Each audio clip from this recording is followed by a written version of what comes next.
السلام علیکم ورحمۃ اللہ وبرکاتہ۔ دنیا میں علماء کرام کی ضرورت ہے کہ نہیں؟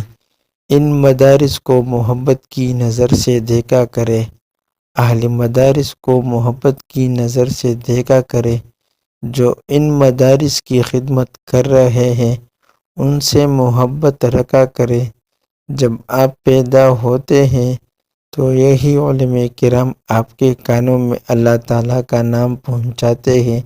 جب آپ زندگی کے لیے کوئی ساتھی تلاش کرتے ہیں تو یہی علماء کرام خطبہ نکاح پڑھ کر اسے آپ کے لیے حرام حلال بناتے ہیں۔ جب آپ اس فانی دنیا سے جانا ہوتا ہے تب بھی یہی علماء کرام آپ کے جنازے کی نماز پڑھاتے ہیں اور پھر آپ کو دفن کر دیا جاتا ہے۔ اب آپ بتائیں کہ اس فانی دنیا میں علماء کرام کی ضرورت ہے کہ نہیں؟ اسی طرح ہر قسم اسلامی اور اصلاحی ویڈیوز کے لیے چینل کو سبسکرائب کیجیے اور آگے شیئر کیجیے۔ شکریہ، جزاک اللہ خیرا کثیرا و احسن الجزا۔